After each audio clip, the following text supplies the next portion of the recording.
जहां से बच्चा पैदा हुआ उस 20 कदम की दूरी पर स्वास्थ्य मंत्री हैं, जहां पर एक एम्बुलेंस हमेशा खड़ी रहती है। क्यों नहीं एम्बुलेंस पहुंची? समझो, ब्रिजेश पाठक चला रहा ना, ये ब्रिजेश पाठक चला रहा। स्वास्थ्य मंत्री कौन है? कौन मंत्री है? ले तो गए अपने, अरे ले तो गए, मरने के बाद लेके गए ना, जिंदा होने के बाद करो, मरने के बाद लेके गए। कोई देखिए आज जो ब्रिजेश पाठक सही कानून चलाते, स्वास्थ्य विभाग का चलाते। आप ये बताए ब्रिजेश पाठक का पसंद तो सोनी है क्या आपको? खाली ब्रिजेश पाठक। स्वास्थ्य की सुविधा ठीक है। देखिए, पहले डिप्टी सीएम उप मुख्यमंत्री हैं जो निरंतर अस्पतालों का औचक निरीक्षण कर रहे हैं और मरीजों से हालचाल पूछते हैं, मरीजों के यहाँ जाते हैं, अस्पतालों का निरीक्षण करते हैं। एम्बुलेंस की घटनाओं पर ही नहीं, मैं 100 नंबर जो अब 112 हो गई है, पुलिस एम्बुलेंस दोनों पे ये सवाल उठाता हूँ, क्योंकि कहीं ना कहीं ये घटनाएं जो होती हैं ये सरकार की कमियां नहीं है, ये हमारे आप जैसे लोगों की कमियां हैं, ये आम जनता की कमियां हैं। आयुष्मान घोटाला बंद होना चाहिए। बहुत बड़ा घोटाला ये हमारे उत्तर प्रदेश या इंडिया में हो रहा है। एम्बुलेंस उनके समय में जो है केवल लोगों को डराने का काम करती थी। जहाँ जाती थी हूटर बजता था जो है और लोग डर जाते थे कि मैं भारतीय जनता पार्टी कार्यकर्ता हूँ और मैं ब्राह्मण भी हूँ और मैं उस छत्री का योगी आदित्यनाथ को सलूट करके कहता हूँ। बाभन कुकुर हाथी है, जात के नहीं साथी। बहुत पुरानी कहावत है, बाभन कुकुर हाथी है, अपने जात के नहीं साथी। अरे भैया सुनो, ये कहने का मतलब जाति का मसला हो। आजादी का अमृत महोत्सव चल रहा है। सरकार जिस कामों के लिए प्रतिबद्ध है, जिसके लिए सरकारें आती हैं, जाती हैं, बनती हैं, बिगड़ती हैं, वो चीज़ें आम जनता को उपलब्ध क्यों नहीं हो पाती हैं? सबसे पहले सर मैं ये बोलना चाहता हूँ, अपने देश के 140 करोड़ जनसंख्या को, उनको स्वतंत्रता दिवस 15 अगस्त को बहुत बहुत बधाई हो। अब रही बात सर राजधानी के, सर आप खुद देख सकते हैं भारतीय जनता पार्टी की सरकार, इसमें ब्रिजेश पाठक मंत्री जी हैं। आप देखते हैं एक गरीब लेडीज़ को एम्बुलेंस की सुविधा नहीं हो पाती है, फ़ोन करने के बावजूद किसी कारण मान लीजिए अस्पताल में आ जाती हैं, वहाँ के डॉक्टर इतना लापरवाही करते हैं, उसको एक नॉर्मल सी दवा देकर उसको बाहर भेज देते हैं। ठीक है सर, इलाज सही ढंग से न करके वो बाहर जैसे आती है बेचारी को, उसका किसी कारण मान लीजिए कि डिलीवरी हो जाती है बाहर आके घेर घार के। ठीक है मानवर जी, इसके बाद क्या होता है मैं बोलने दीजिए। और इसके बाद क्या होता है, सुबह जब उसका लड़का मर जाता है, ये ध्यान दीजिए, लड़का मर जाता है डॉक्टर की वजह से, सरकार के वजह से, गलती की वजह से। सुबह हम आप लोग के न्यूज़ के द्वारा स्वास्थ्य विभाग के मंत्री का बयान देखता हूँ, क्या उनका बयान आता है, कितनी छोटी सोच, घटिया सोच उनकी बयान आती है। वो क्या कहते हैं मानवर जी कि ऑलरेडी जांच होने के बाद उसको ऑलरेडी 4 बच्चा पहले था। अरे यार छोटी सी बात ये बताओ, 4 बच्चा हो या 10 बच्चा हो, उसका बच्चा तो मरा ना, आपके गलती से मरा ना बड़े भाई। अगर उसको सही ढंग से एम्बुलेंस पहुंचती तो आज उसका बच्चा जिंदा रहता। अब कल के 75वां 15 अगस्त वो देख पाता, अपनी नजरों से देख पाता, और एक हमारे आने वाले हो सकता देश के प्रधानमंत्री बनने के लिए वो रेडी होता, देश के विकास के लिए हो सकता कोई ऐसा वैज्ञानिक पैदा बन के होता कि देश के मिसाइल जो आज मोदी जी की वजह से 3 बार फेल हो रही हैं, हो सकता वो देश के वैज्ञानिक बनता, मिसाइल आज उसको आसमान पे जाता कि नहीं जाता। और ये लड़का मरा सिर्फ ब्रिजेश पाठक के वजह से। इन पे धारा 302 लगनी चाहिए। जो लड़का मरा है उस लेडीज से, उसके हस्बैंड से मिलेंगे और उसको धरना करेंगे और उसको यूपी के मुख्यमंत्री से मुआवजा के लिए। लेकिन कहीं ना कहीं ब्रजेश पाठक पीड़ित परिवार से उन्होंने मुलाकात की है और हर संभव मदद का भरोसा दिलाया है। अब बात यह है कि कहा यह जाता है, जैसा कि पूर्व मुख्यमंत्री अखिलेश यादव कहते हैं कि उनके समय में जो एम्बुलेंस की सुविधा थी या मेडिकल सुविधा थी, कहीं ना कहीं तत्पर थी और समय से एम्बुलेंस जो तय समय थी उसमें पहुंच जाती थी। आप इस बात से इत्तेफाक रखते हैं? सर अखिलेश भैया की आज एम्बुलेंस जो थी, अगर गलती से गांव आधी रात के कोई लेडीज या उसकी फैमिली कोई झूठे फ़ोन कर देता था, एम्बुलेंस तुरंत फ्री कॉस्ट तत्काल 5 मिनट जितनी डिस्टेंस की दूरी अगर ड्राइवर बोल देता इतने मिनट में पहुंचूंगा, तत्काल पहुंच जाता था। आज ये भारतीय जनता पार्टी के सरकार में नहीं पहुंच पाती है। प्लस अगर किसी कारण वहां एम्बुलेंस पहुंच जाती है तो उससे ऑलरेडी पहले क्या करते, उससे डिमांड कर देते कि 5,000 ला 2,000 ला, तब तेरे वहां पे लेके चलते। क्या मेडिकल सुविधाएं इस सरकार में पिछली सरकार से स्थिति बदतर हुई है? देखिए भैया, हम आपसे बता दें, सरकार चाहे बसपा की रही हो, चाहे सपा की रही हो, चाहे भाजपा की रही हो, हर सरकार में डॉक्टर, जो भी डॉक्टर MBBS होते हैं, वो नेता मंत्रियों के दामन पकड़ लेते हैं। उनके कोई फोन आ जाता है, वो अपना सारा काम खाना छोड़ के चले जाते हैं। हमारे यहाँ सबसे ज़्यादा कमी डॉक्टरों की है, जो भी VIP में घुस के उनकी सुविधा देखते हैं, और कोई बात पड़ती है तो फोन करा देते हैं, अपने आप को बचा लेते हैं। माननीय ब्रजेश पाठक स्वास्थ्य मंत्री की योग्य नहीं है। स्वास्थ्य मंत्री की योग्य अगर कोई था तो माननीय दिनेश शर्मा जी थे, उनको हटा के इनको बनाया गया। मैं माननीय मुख्यमंत्री जी से मांग करना चाहता हूं कि दिनेश शर्मा जी को स्वास्थ्य मंत्री बनाया जाए और ब्रजेश पाठक को राजनीतिक दायित्व दिया जाए। दिनेश शर्मा किस लायक थे? डॉक्टर नहीं, वो तो एकदम उनकी बोलती बंद हो जाती मुंह में जैसा सुई डोरा सिल दो। शिक्षा मंत्री थे तो कम से कम ब्रजेश पाठक जाके अपने जनता के बीच में सांत्वना दे सकते हैं, क्योंकि सरकार उनका साथ नहीं दे रही है, मुख्यमंत्री साथ नहीं दे रहे हैं। क्या वो अपना स्वयं शरीर लेकर के और अपने पत्नी को जा करके उसको ढांढस बना रहे हैं। योगी जैसा मुख्यमंत्री और इसी जगह दिनेश शर्मा होते तो वो कमेंट करते कि अच्छा हो गया, जो हुआ अच्छा हो गया, भगवान के लिए होना था। जब बच्चा मरा है, मैं भारतीय जनता पार्टी कार्यकर्ता हूं और मैं ब्राह्मण भी हूं, और मैं उस छत्री का योगी आदित्यनाथ को सलूट करके कहता हूँ। बाभन कुकुर हाथी है, जात के नहीं साथी। बहुत पुरानी कहावत है, बाभन कुकुर हाथी है, अपने जात के नहीं साथी। अरे भैया सुनो, ये कहने का ब्रजेश पाठक ये में लगा रहे आरोप कि मुख्यमंत्री ये सुन नहीं रहा है। मुख्यमंत्री का हम धन्यवाद देते हैं कि सारे बेईमानों, सारे दलालों की उसने छुट्टी कर दी है। अब वही सरकार में परेशान है जो दलाल और बेईमान है, ईमानदार आदमी एक नहीं परेशान है, सही कर रहा है। बसपा से लूट के इसमें समझो वो क्या बताओगे यार, ब्रजेश पाठक लूट के इसमें आ गया।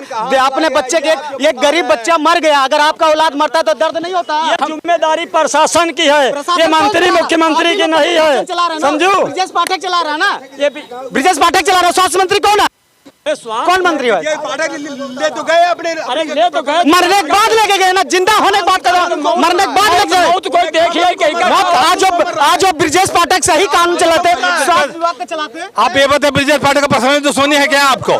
खाली ब्रजेश पाठक, अरे वो CMO है, डायरेक्टर है, ठीक है, CMO है ना, ब्रजेश पाठक का हाथ में। सुनो एक मिनट, जांच होने के बाद तुरंत सस्पेंड। अभी तक डॉक्टर सस्पेंड क्यों नहीं हुआ? क्यों नहीं सस्पेंड हुआ डॉक्टर? क्या जांच हो रही है? CMO करेगा, क्या जांच कर रही है? मंत्री करते हैं भाई, मंत्री करते हैं। कुल मिला के कहने का ये तात्पर्य है कि सबसे बड़ी चीज है एम्बुलेंस ना पहुंचना। अगर एम्बुलेंस नहीं पहुंच रही है, कहीं ना कहीं ये सरकार की नाकामी दिखाता है, और जो स्वास्थ्य विभाग है उसकी नाकामी दिखाता है। आप क्या कहना चाहेंगे, क्या ये स्वास्थ्य विभाग की नाकामी नहीं है? ये स्वास्थ्य विभाग और प्रशासन दोनों की नाकामियां हैं। जहां से बच्चा पैदा हुआ उससे 50 मीटर की दूरी पर सिविल चिकित्सालय डॉक्टर श्यामा प्रसाद मुखर्जी है, जहां से दवा करा करके आई है। वहां से 60 मीटर की दूरी पर वीरांगना झलकारी बाई अस्पताल है, वहां पर एम्बुलेंस नहीं है। जस्ट जहां वो बच्चा मरा, प्रीमेच्योर पैदा हुआ, उससे 20 मीटर की दूरी पर, 20 कदम की दूरी पर स्वास्थ्य मंत्री हैं, जहां पर एक एम्बुलेंस हमेशा खड़ी रहती है। क्यों नहीं एम्बुलेंस पहुंची? जबकि श्यामा प्रसाद मुखर्जी हॉस्पिटल में कम से कम 50 लाख का एम्बुलेंस, एक भी VIP एम्बुलेंस 24 आवर्स खड़ा रहता है। क्या ड्राइवर नहीं थे या वो एम्बुलेंस नहीं थी? किस ड्यूटी पर थी? ये जिला प्रशासन को और CMS डॉक्टर श्यामा प्रसाद मुखर्जी को जवाब देना चाहिए, और मंत्री जी भी इससे मतलब दूर नहीं रह सकते, अपने जिम्मेदारियों से दूर नहीं हो सकते, क्योंकि 20 कदम की दूरी पर ही उनके यहाँ एम्बुलेंस खड़ी होती है। तो क्यों नहीं पहुँची? और इसके लिए बाद में वो जाते हैं, सांत्वना देते हैं, संवेदनाएं प्रकट करते हैं, लाश भी दफनाने जाते हैं। लेकिन सबसे बड़ी बात तो ये है कि जो गवर्नर साहब पूरे उत्तर प्रदेश की चीफ होती हैं, जिनको सर्वाधिकार सुरक्षित है, वो तो बिल्कुल उन्हीं गेटे पर हुआ। उनका मुख्य स्थान है, वहाँ पर सुरक्षा एजेंसियां हैं। उन लोगों ने कोई भी ऐसी व्यवस्था नहीं की, जबकि सरकारी गाड़ियां वहाँ खड़ी होती हैं। तमाम गाड़ी एम्बुलेंस नहीं है तो किसी भी सरकारी गाड़ी से पहुंचाया जाना चाहिए। मैं साहब के चैनल के माध्यम से कहना चाहूँगा, सरकार चाहे जिसकी हो, चाहे जो हो, सरकारी व्यवस्था जो भी जहाँ उपलब्ध हो, अगर एम्बुलेंस नहीं मिलता है तो ज़रूरत पड़ने पर जो सरकारी उपाय, चाहे पुलिस की गाड़ियाँ हो, चाहे निजी गाड़ियाँ हो, सबकी जिम्मेदारी, सबको ये कहा जाए कि तत्काल जहाँ आसानी से सुविधाएँ प्राप्त हो सकें, उसको वहाँ पर दवा कराने के लिए भेजा जाए। जो है ब्रजेश पाठक को आप दोषी बता सकते हैं, योगी को आप नहीं दोषी बता सकते हैं। और योगी जो कर रहा है तो सही कर रहा है। मैं दलाल बेईमान केवल परेशान है, भला आदमी एक नहीं परेशान। ये बताइए कि क्या ब्रजेश पाठक को सपना आया था क्या? जब सिविल से निकली तो क्या ब्रजेश पाठक के यहाँ फोन करके तो निकली नहीं थी, या किसी राज्य कर्मचारी ने जो एजेंसी है उसने ब्रजेश पाठक को तो फोन किया नहीं था। अगले को जब पता लगा वो आया, आके जो भी उसके द्वारा निर्धारित होना चाहिए उससे बढ़ के उसने किया। ब्रजेश पाठक कोई गलत इसमें कदम नहीं उठाया है। ब्रजेश पाठक का पूरा रोल पॉजिटिव है। इसमें सबसे बड़ी लापरवाही प्रशासनिक लापरवाही है। लेकिन प्रशासनिक लापरवाही आप कह रहे हैं, लेकिन इस तरह की तमाम घटनाएं सामने आती हैं कि एम्बुलेंस समय पर नहीं पहुंच पाती है। ये पूरे प्रदेश में इस तरह की समस्या है। ये कहीं न कहीं अगर मंत्रालय उनके जिम्मे है तो पूरी जिम्मेदारी तो उन्हीं के मत्थे मढ़ी जाएगी। नहीं, पूरी जिम्मेवारी उनकी नहीं मानी जाएगी। पूरी जिम्मेवारी इसलिए उनकी नहीं मानी जाएगी कि वो ब्रजेश पाठक के घर से ना निकल के वो सिविल हॉस्पिटल से निकल के जा रही थी, तो सबसे पहले उस हॉस्पिटल को इसकी व्यवस्था करानी चाहिए थी। ऐसा नहीं है कि एम्बुलेंस है भी नहीं। हॉस्पिटल में चले जाइए, आपको 50 बेड कम से कम खाली मिलेगा। आप सिविल में जाइए, अभी अपना मरीज लेकर, झूठ नहीं सत्य बोलता हूँ मैं, झूठ नहीं बोलूंगा। भगवा रंग पहना हूँ, एक तो भगवान एक तो अग्नि, मैं दोनों को साथ लेके चल रहा हूँ। आप जाइए, वहाँ रिजर्व में 50 बेड खाली पड़े होंगे, लेकिन पेशेंट को आपके उठा के कहते डिस्चार्ज करो, दूसरी जगह भेजते हैं, मेडिकल कॉलेज भेज देंगे। कहाँ खाली? मेडिकल कॉलेज भेज देंगे। आइए चलिए दिखाइए, 50 बेड खाली हैं। एक बेड पे 10 50 4 आदमी। क्यों राजनीतिक बाहर बेड खाली है? फिर भी मैं ये कह रहा हूँ सबसे पहले आयुष्मान घोटाला बंद होना चाहिए। बहुत बड़ा घोटाला ये हमारे उत्तर प्रदेश या इंडिया में हो रहा है। प्राइवेट डॉक्टर नर्सिंग होम चला रहे हैं, 20,000 की दवाई करते हैं, 5 लाख रुपया सरकार से ऐंठ रहे हैं। और ये जितना आयुष्मान कार्ड बना है सब कांग्रेस और समाजवादी पार्टियों के ही लोगों का बना हुआ है। भाजपा का कोई भी कार्यकर्ता का नहीं बना। मैं चैलेंज करता हूँ, आप सर्वे करा लीजिए, 2014 के पहले का सर्वे है और उसी को मोदी जी ने आयुष्मान कार्ड बना दिया। इससे मजा मार रहे हैं समाजवादी पार्टी, कांग्रेस, हर पार्टी के कार्यकर्ता उसमें मजा ले रहे हैं, लेकिन भाजपा वाले आलू छील रहे हैं, कुछ नहीं पा रहे हैं। लेकिन सरकार तो मौके पे भाजपा की है, चाहे केंद्र में और राज्य में। बहुत बड़ा घोटाला हो रहा है, वही तो हम कह रहे हैं। 20,000 का इलाज करवाते हैं, उनका कौन कर रहा है? प्रदेश सरकार कर रही है।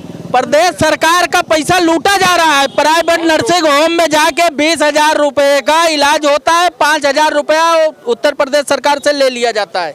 इस सरकार कर क्या रही है? इस पर रोक लगना चाहिए, इसकी कायदे से जांच होना चाहिए। और भी लोगों से हम बात कर लेते हैं। क्या लगता है आपको कि मेडिकल जो सुविधाएं हैं, स्वास्थ्य की सुविधाएं हैं, प्रदेश में सही हैं या बदतर हुई हैं?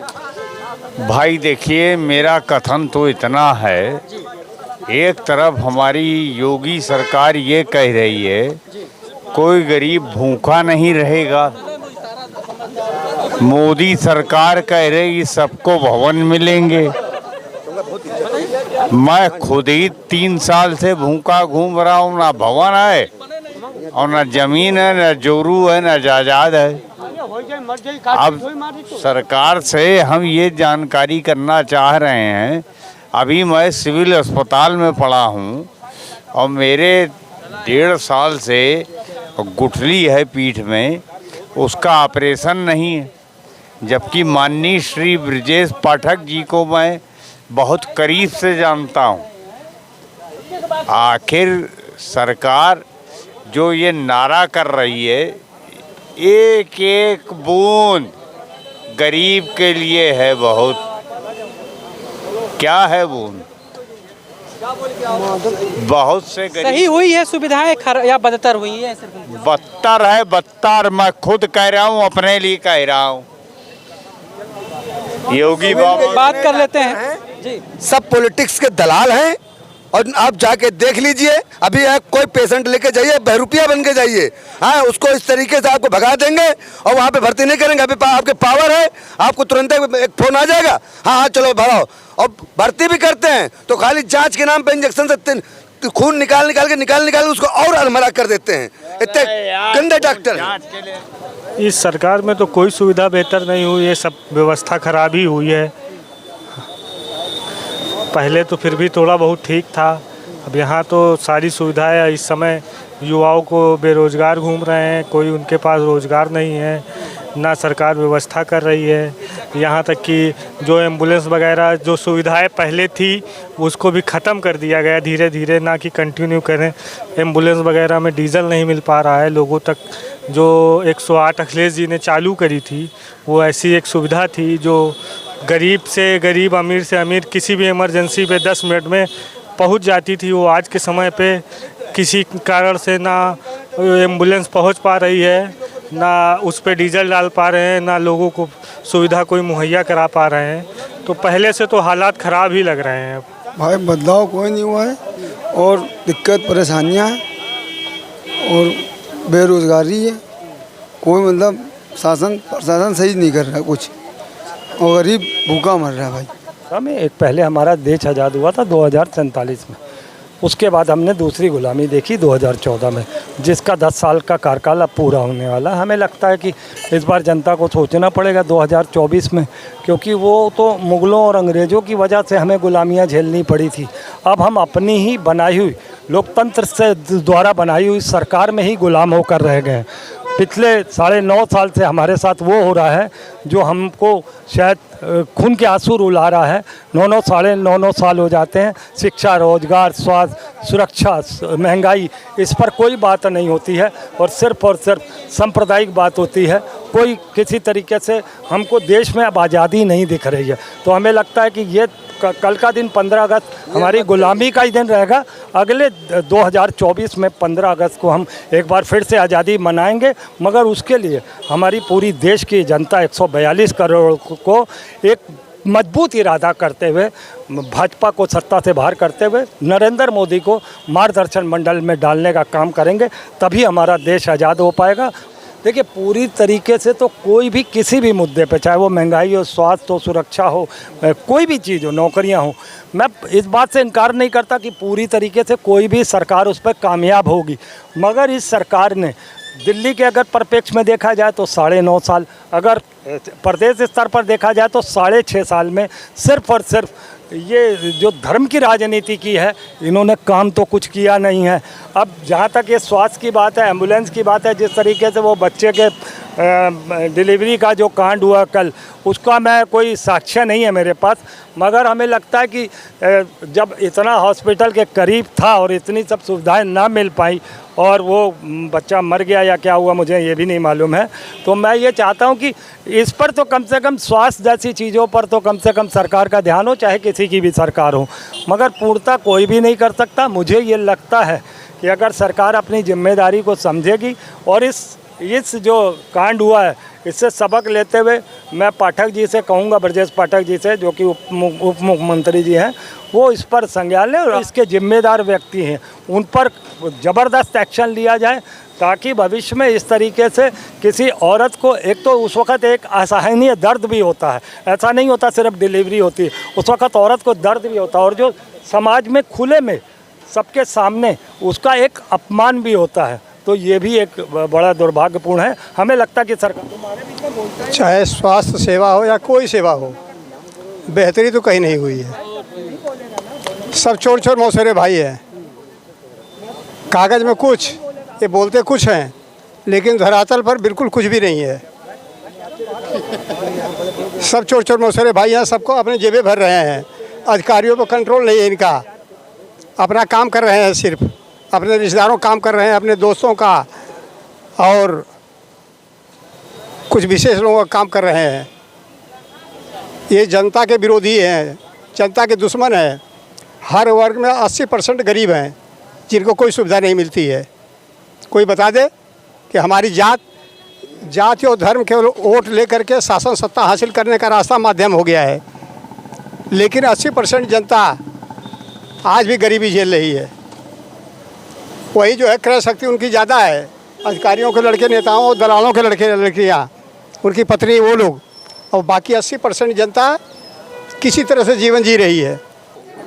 मिलने की बात है, जो सुविधा लेगा उसको सुविधा मिलेगी, लेकिन रही हर आखिरी पायदान पे बैठे व्यक्तित्व के लिए सुविधा मिले, उसमें अगर कहीं कोई चूक होती है तो ये सचमुच डिपार्टमेंटल लापरवाही है। चिकित्सा उत्तर प्रदेश का बदतर हाल है।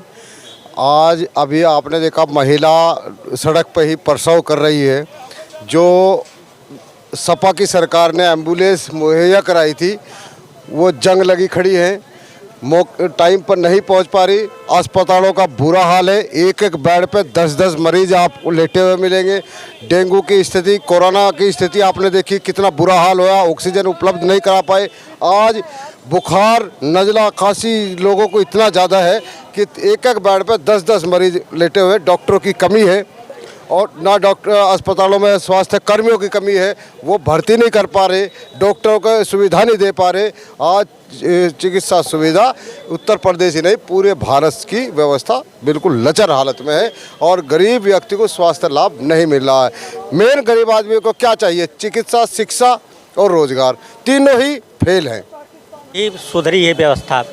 जहाँ पे मेडिकल कॉलेज इतने कम हुआ करते थे, उतने मेडिकल कॉलेज अब बढ़े हुए हैं, डॉक्टर बढ़ रहे हैं, मेडिकल कॉलेज बढ़ रहे हैं तो डॉक्टर भी बढ़ रहे हैं, टेक्निकल स्टाफ बढ़ रहा है, तो सारी चीज़ें बढ़ रही हैं। ये है कि व्यवस्था को सुधरने में अभी और समय लगेगा, क्योंकि ये ऐसी व्यवस्था है कि जितनी गंदगी पिछली सरकारों ने फैलाई उसको दूर करने में अभी समय लगेगा। लेकिन जो एम्बुलेंस की बात जो कही जाती है, कहीं ना कहीं सपा सरकार की तारीफ़ होती थी कि जो एम्बुलेंस है जो टाइम टू टाइम लोगों को उपलब्ध होती थी, कभी भी एनी टाइम जो भी मरीज़ होते थे या गर्भवती महिलाएं होती थी उनके लिए उपलब्ध होती थी। वो चीज़ें कहीं ना कहीं उस पर सवाल उठ रहा है। देखिए, एम्बुलेंस उनके समय में जो है केवल लोगों को डराने का काम करती थी। जहाँ जाती थी हूटर बजता था जो है और लोग डर जाते थे कि हमारे वहाँ बीमारी आसपास में आ गई है। अब क्या है, आती है गाड़ी, जो वास्तविक रूप से बीमार हैं वही जाते हैं, बाकी लोगों को पता भी नहीं चलता जो है कि अगला चला गया है। जो है पहले गाड़ियाँ केवल हूटिंग करती थी बस, बाकी और कोई काम नहीं करती थी। उनके पीछे कमाने वाले बहुत सारे लोग लगे रहते थे, चलो वहाँ दिखा दे, चलो वहाँ दिखा दे। स्वास्थ्य की सुविधा ठीक है। देखिए, पहले डिप्टी सीएम उप मुख्यमंत्री हैं जो निरंतर अस्पतालों का औचक निरीक्षण कर रहे हैं और मरीजों से हालचाल पूछते हैं, मरीजों के यहाँ जाते हैं, अस्पतालों का निरीक्षण करते हैं। इससे पहले जितनी भी सरकारें रहीं कभी भी वो अस्पतालों में नहीं गई, न मरीजों से मिली, न देखभाल किया कि क्या हो रहा है, दवाई मिल रही कि नहीं मिल रही, डॉक्टर बैठ रहे कि नहीं। लोगों की देखभाल के लिए सरकार एकदम मोदी योगी जी तत्पर हैं और जनता के लिए रात दिन काम कर रहे हैं। अभी जो हाल ही में घटना हुई राजभवन के गेट के पास जो है, खुले में जो है प्रसव कराना पड़ा, एम्बुलेंस पहुंच नहीं पाई समय पे, क्या ये सब सरकार की, मंत्रालय की स्वास्थ्य व्यवस्था को की नाकामी नहीं दिखाता है? नहीं, ये तो बड़ा दुखद है। आपके चैनल के माध्यम से जानकारी, हम चूँकि थे नहीं, बाहर गए थे, आज ही आए शाम को, तो इस तरह की घटना हुई है तो गलत है। इस तरह की घटना नहीं होनी चाहिए और ये तो बहुत ही गलत बात है। इसमें कहीं न कहीं अधिकारियों की, कर्मचारियों की विभागीय गलती है। हम मानते हैं इस चीज़ को कि इस तरह से नहीं होना चाहिए था जो हुआ, चूँकि प्रसव उनका जो है कि जच्चा पंचा केंद्र में जा कर के अस्पताल में होना चाहिए था, इलाज होना चाहिए, राजभवन के सामने सड़क पे नहीं होना चाहिए। ये तो इस तरह से समझ लीजिए कि बहुत ही इसकी जितनी निंदा की जाए कम है। लेकिन जो भी इसमें अधीनस्थ कर्मचारी, अधिकारी, जो भी डॉक्टर होंगे, जो भी प्रशासन होगा, अगर माननीय मुख्यमंत्री जी के संज्ञान में इस बात को आया होगा, चाहे अधिकारी ले आएंगे ऊपर के नेतृत्व लोग, चाहे आपके मीडिया चैनल के माध्यम से जाएगा, तो महाराज जी, माननीय मुख्यमंत्री जी ईमानदार निश्चित ही उनके खिलाफ कार्रवाई करेंगे। पहले मुख्यमंत्री हैं उत्तर प्रदेश के, कि गोरखपुर हो चाहे लखनऊ हो, जैसे सांसद थे जनता दरबार लगा के सबसे मिलते थे, आज मुख्यमंत्री होने के बावजूद भी डेली 100, 200, 500 लोगों से मिलते रहते हैं, उनकी समस्याओं को सुनते रहते हैं। देखिए जब तक आप जनता से मिलेंगे नहीं, जनता के जैसे आप चैनल अपना ले करके आ रहे हैं दारुसभा गेट के विधानसभा के पास, लोगों से मिल रहे हैं, लोगों की ओपिनियन ले रहे हैं, तो आप भी चीज़ों को समझ रहे हैं, जान रहे हैं। उस तरह से माननीय मुख्यमंत्री जी लगातार जनता के बीच में जाते रहते हैं। पिछले जो सरकार रही है और अभी मौजूदा जो सरकार है, तुलनात्मक रूप से स्वास्थ्य सुविधाएं कितनी बेहतर हुई? स्वास्थ्य सुविधाएं बहुत बेहतर हुई हैं। चाहे आप 6 साल की सरकार, 7 साल की बीजेपी के देख लीजिए, जहां खुद स्वास्थ्य मंत्री खुद ही नंगे पैर दौड़ते हैं अस्पतालों में, तो जाहिर सी बात है स्वास्थ्य सुविधाएं बेहतर हुई हैं। हर चीज़ में बेहतर हुई है, केवल स्वास्थ्य सुविधाएं नहीं, बहुत सारी ऐसी चीज़ें हैं जो बहुत ज़्यादा से ज़्यादा बेहतर हुई हैं। आप जो एम्बुलेंस है, एम्बुलेंस की टाइमिंग पर सवाल उठते हैं, एम्बुलेंस नहीं पहुंच पाता है, ये एक घटनाएं नहीं, बहुत सी घटनाएं इस तरह जी मैं बिल्कुल एम्बुलेंस की घटनाओं पर ही नहीं, मैं 100 नंबर जो अब 112 हो गई है, पुलिस एम्बुलेंस दोनों पे ये सवाल उठाता हूँ, क्योंकि कहीं ना कहीं ये घटनाएं जो होती हैं ये सरकार की कमियां नहीं है, ये हमारे आप जैसे लोगों की कमियां हैं, ये आम जनता की कमियां हैं। आम जनता की कमी ये है कि हम ही आप तो नौकरी कर रहे हैं, हम जो रेगुलेशन का काम है वो कहीं ना कहीं मंत्रालय करता है, मंत्रालय की अधिकारी करते हैं। वो बातें ठीक है, अधिकारी करते हैं या कर्मचारी करते हैं या कोई भी, मैं ये, लेकिन इसमें आप सरकार पे दोष नहीं दे सकते ना। इस तरह से तो किसी काम के लिए सरकार को दोष आप नहीं ठहराएंगे। तो बिल्कुल सरकार को दोष, जैसे मैं अभी थोड़ी देर पहले किसी बड़े विद्वान की बात सुन रहा था, तो वो कह रहे थे कि मोदी क्या गुजरात से लेके आया? मोदी क्या गुजरात का प्रधानमंत्री है? मोदी को उत्तर प्रदेश ने चुना है, बनारस ने 2-2 बार मोदी को चुना है, फिर वो दिल्ली जाके बैठा है। गुजरात का तो उसको लेना देना नहीं है कुछ, पूरे भारत का प्रधान। एक आदमी अपने घर का 4 परिवार नहीं चला सकता, वो तो पूरे देश की बात हो रही है, पूरे प्रदेश की बात हो रही है, तो आप उसको गलत कहाँ से ठहराएंगे? रही बात सरकार जो कर रही है बेहतर कर रही है, मैंने वही सवाल उनसे पूछा था, तब वो भाग खड़े हुए कि भाई नूहू में जो दंगा हुआ, ठीक है, वो दंगा मतलब यूपी में क्यों नहीं हुआ? प्रयास लोगों ने बहुत किया और कर रहे हैं, क्यों? ऐसा क्या है कि भाई बीजेपी की सरकार यहाँ भी है और वहाँ भी है।